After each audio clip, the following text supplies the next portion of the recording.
ಹಾ ಹಾ, ಇನ್ನು ನೀವಿಬ್ಬರು ನನ್ನ ಸ್ವತ್ತು. ನಡೆಯಿರಿ.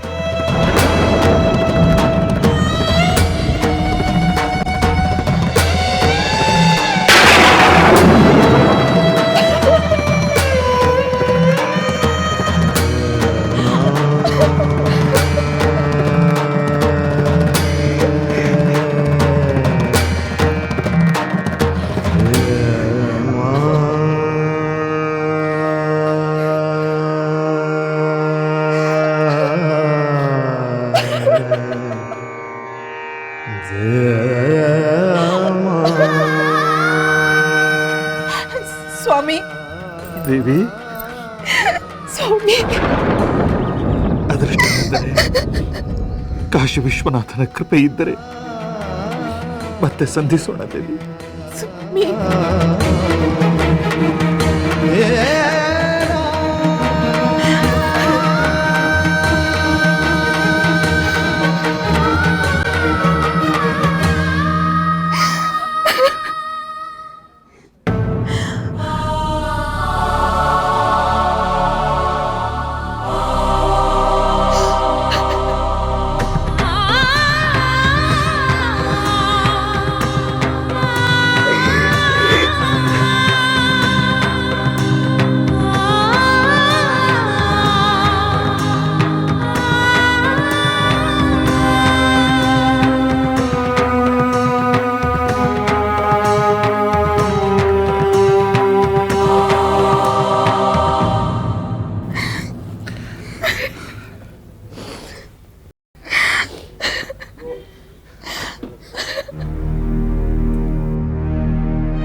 ಹರಿಶ್ಚಂದ್ರ,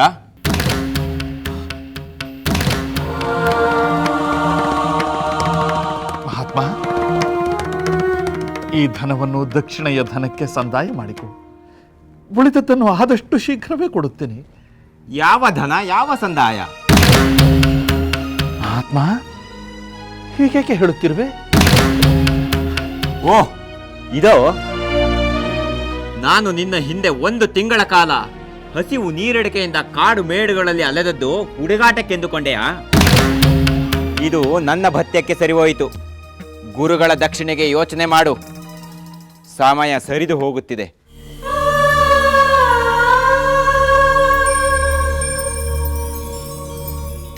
ವಿಶ್ವನಾಥ, ಇದೆಂತಹ ಪರೀಕ್ಷೆ ವಿಶ್ವನಾಥ.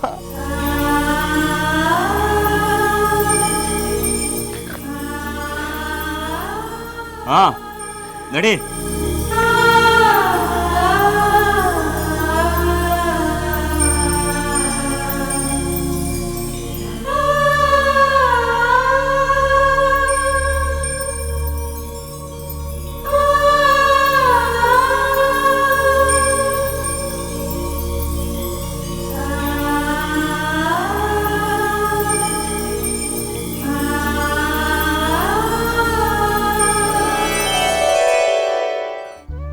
ಸಂಗ್ರಾಮದ ದಾರಿಯಲ್ಲಿ ಬರೀ ಕಲ್ಲು ಮುಳ್ಳು, ಸಂಕಟದ ಉರಿಬೆಂಕಿ, ಹಸಿವು, ದಾಹ, ಚಳಿ ಬಿಸಿಲುಗಳ ಅಗ್ನಿ ಪರೀಕ್ಷೆ. ಇದನ್ನೆಲ್ಲ ದಾಟಿ ನಿಂತರೆ ಗೆಲುವಿನ ಉತ್ತುಂಗ ಶಿಖರ, ಸೋತರೆ ತಳಕಾಣದ ಆಳವಾದ ಪಾತಾಳ. ಸತ್ಯಕ್ಕಾಗಿ ಅಗಲಿ ಹರಿಶ್ಚಂದ್ರ ಚಂದ್ರಮತಿಯರು ಬೇರೆ ಬೇರೆ ಆದರು. ಅದೇ ಸತ್ಯದ ಬಲದಿಂದಲೇ ಮತ್ತೆ ಒಂದುಗೂಡಬೇಕು.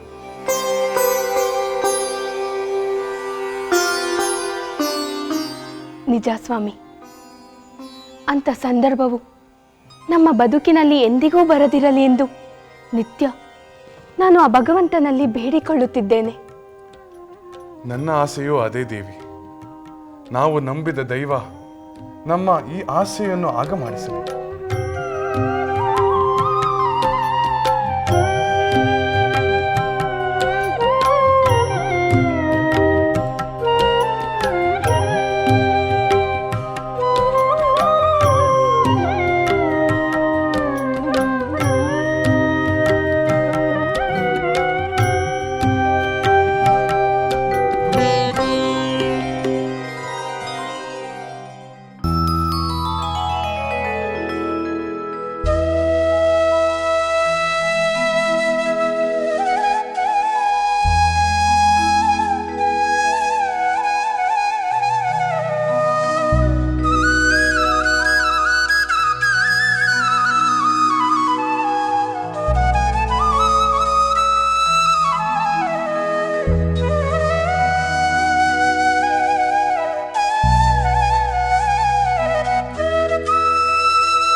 ದೀರ್ಘ ಸುಮಂಗಲಿ ಭವ. ಊರ್ಮಿಳೆ, ನಿನ್ನ ಸಹೋದರಿ ಸೀತೆ ನಿತ್ಯವೂ ಹೂಮಾಲೆಯನ್ನು ಕಟ್ಟಿ ತರುತ್ತಾಳೆ ಎಂದು ಅಕ್ಕ ಕೌಸಲ್ಯಾದೇವಿ ಹೇಳಿದಳು. ಈಗ ನೀನು ತಂದೆಯಲ್ಲ? ಹೌದು ಮಾತೆ, ಸೀತೆಯನ್ನು ಕಂಡು ನನಗೂ ಹಾಗೆ ಮಾಡಬೇಕೆನಿಸಿತು. ಮಿಥಿಲೆಯಲ್ಲಿಯೂ ನಿತ್ಯ ನಾವು ಸಹೋದರಿಯರೆಲ್ಲರೂ ಒಟ್ಟಿಗೆ ಹೂಮಾಲೆಯನ್ನು ಕಟ್ಟುತ್ತಿದ್ದೆವು. ಒಳ್ಳೆಯ ಸಂಸ್ಕಾರದಿಂದ ಬಂದ ನಿಮಗೆ ನಾನು ಯಾವ ಉಪದೇಶವನ್ನು ಮಾಡುವ ಅಗತ್ಯವೂ ಇಲ್ಲ. ಹಿರಿಯರ ಮನಸ್ಸನ್ನು ಅರ್ಥ ಮಾಡಿಕೊಂಡು ಹೇಳದೆ ನಡೆಯುವುದು ಒಳ್ಳೆಯ ವಿಷಯ.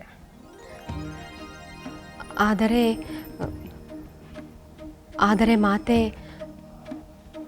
ನನ್ನಿಂದಲೂ ನಿಮ್ಮ ಮನಸ್ಸಿಗೆ ಬೇಸರವಾಗಬಾರದೆಂದು ನನ್ನ ಆಸೆ. ನನ್ನಿಂದಲೂ ಎಂದರೆ ಇನ್ಯಾರಿಂದ ಬೇಸರ? ಊರ್ಮಿಳೆ, ನಿನ್ನ ಮಾತಿನ ಅರ್ಥವೇನು? ಈ ನಿಮ್ಮ ನಗುಮುಖದ ಹಿಂದೆ ಇರೋ ನೋವು ನನಗೆ ಅರ್ಥವಾಗುವುದಿಲ್ಲವೇ? ಅಂದರೆ ನನಗೆ ನೋವಿದೆ ಎಂದು ನಿನಗೆ ಯಾರು ಹೇಳಿದರು? ಯಾರಾದರೂ ಏಕೆ ಹೇಳಬೇಕು? ನನಗೆ ಅರ್ಥವಾಗುತ್ತದೆ. ಇಂಥ ಆಲೋಚನೆಯಾದರೂ ನಿನಗೆ ಏಕೆ ಬಂತು ಊರ್ಮಿಳೆ? ನಿಜ ಹೇಳಬೇಕೆಂದರೆ ನನಗೆ ಇಲ್ಲಿ ಯಾವ ಕೊರತೆಯೂ ಇಲ್ಲ. ನಾನು ಸಂತೋಷವಾಗಿಯೇ ಇದ್ದೇನೆ.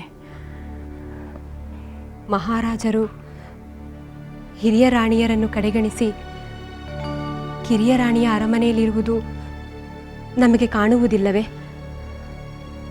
ಅದರಿಂದ ನಿಮಗೆ ನೋವಾಗದೇ ಇರುತ್ತದೆಯೇ? ಇಲ್ಲ ಊರ್ಮಿಳ, ನಾನು ಮಹಾರಾಜರ ಜೊತೆ ಪಟ್ಟ ಏರುವ ಹಿರಿಯ ರಾಣಿಯೂ ಅಲ್ಲ, ಚಿಕ್ಕ ವಯಸ್ಸಿನ ಅಕ್ಕರೆಯ ಕಿರಿಯ ರಾಣಿಯೂ ಅಲ್ಲ.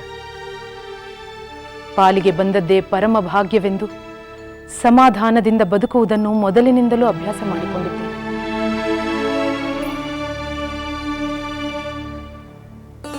ನಿಮ್ಮ ಶಾಂತಿ ಸಮಾಧಾನವನ್ನು ಕಂಡು ನನಗೆ ಅಚ್ಚರಿಯಾಗುತ್ತಿದೆ.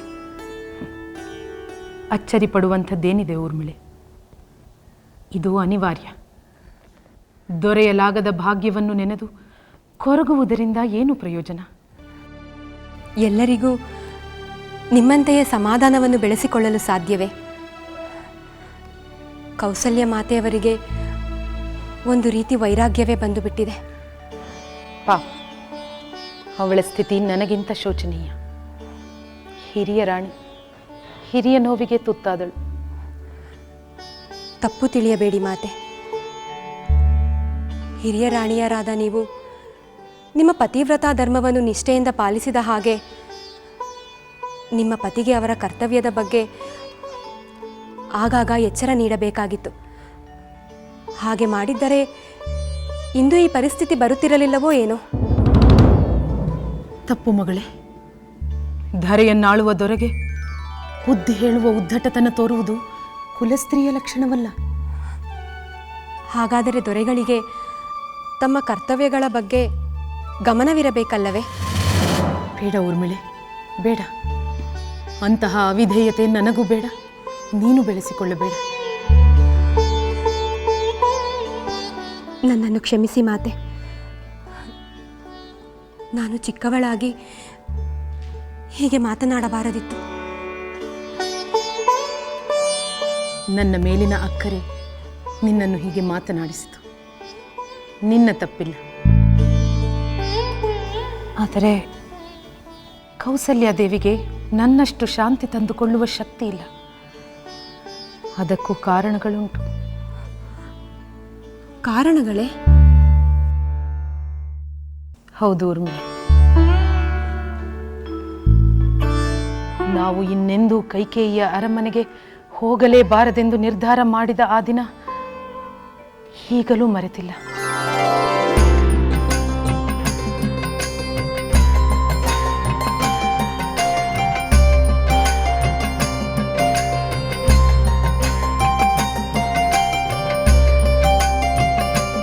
ಮಹಾರಾಣಿ,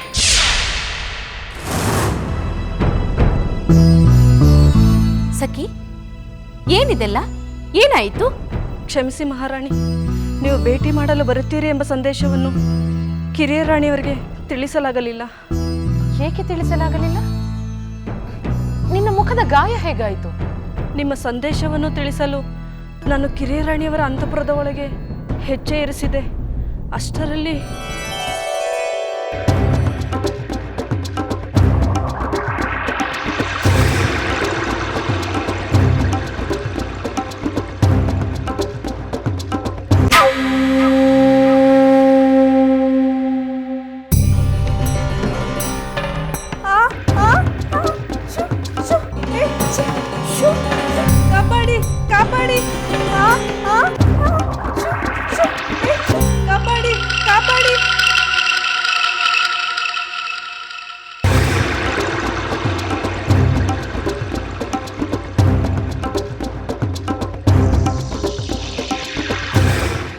ಸಖಿ, ಯಾರಿಂದ ಆ ಗಿಳಿಗಳಿಗೆ ಕೆಟ್ಟ ಪಾಠವಾಗಿದೆಯಂತೆ?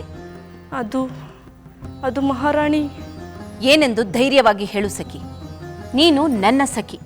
ನಿನ್ನ ಯೋಗಕ್ಷೇಮ ನೋಡಿಕೊಳ್ಳುವುದು ನನ್ನ ಹೊಣೆ. ಹೇಳು, ಯಾರು ಆ ರೀತಿ ಪಳಗಿಸಿದರಂತೆ? ಕಿರಿಯ ರಾಣಿಯವರ ಆಪ್ತದಾಸ್ಯರು ಹಾಗೆ ಮಾಡಿದ್ದಾರಂತೆ.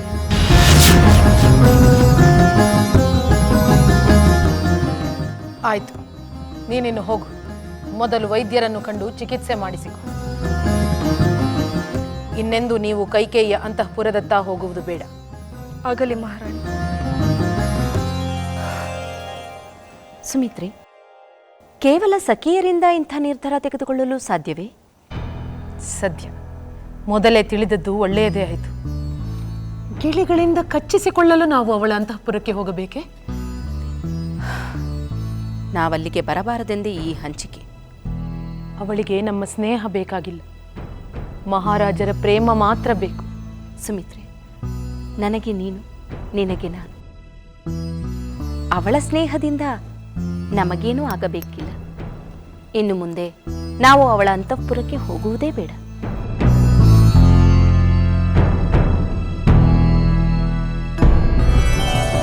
ನೀನು ಹೇಳು ಊರ್ಮಿಳೆ, ನಾವು ಅವಳಿಗೆ ಯಾವ ಅನ್ಯಾಯವನ್ನು ಮಾಡಿದ್ದೆವು? ಯಾವ ಕೇಡನ್ನು ಮಾಡಿದ್ದೆವು? ಎಂದಾದರೂ ಅವಳನ್ನು ಕಡೆಗಣಿಸಿ ನುಡಿದಿದ್ದೇವೆ? ಎಂದಾದರೂ ಅಪಮಾನಿಸಿದ್ದೇವೆ?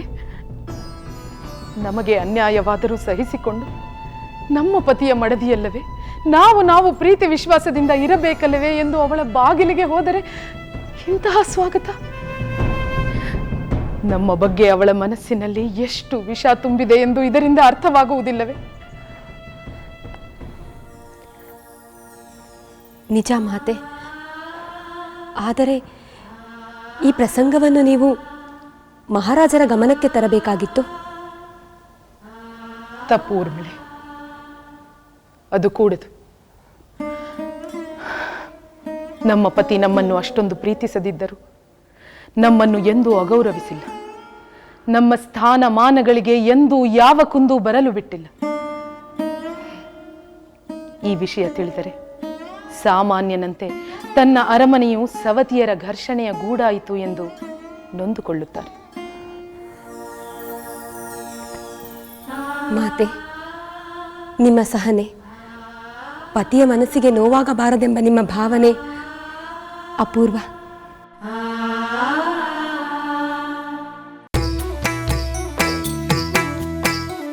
ಲಂಕೆಯಲ್ಲಿನ ದುರುಳ ದರ್ಪವು ಸೀತೆ ಸಹನೆಗೆ ಸೋತಿತು. ಅಂಕೆ ಇರದ ಅಸುರ ಕುಲವು ರಾಮ ಬಾಣಕ್ಕೆ ಅಡಗಿತು. ದೂರವಿರಲಿ ಸನಿಹವಿರಲಿ ರಾಮ ಹೃದಯ ನಿವಾಸಿನಿ. ಯುಗವು ಯುಗವು ಸಾಗಲಿ ಅಕಳಂಕ ಪ್ರೇಮ ಪ್ರಬೋಧಿನಿ. ಅಮರ ಗಾಧೆ ಧರಣಿ ಜಾತೆ ಸಾಧ್ವೆ ಸೀತೆ ಸುಚರಿತೆ. ಸಹನ ಶಕ್ತಿ ಪತಿಯ ಭಕ್ತಿ ಲೋಕಮಾನ್ಯ ವಂದಿತೆ.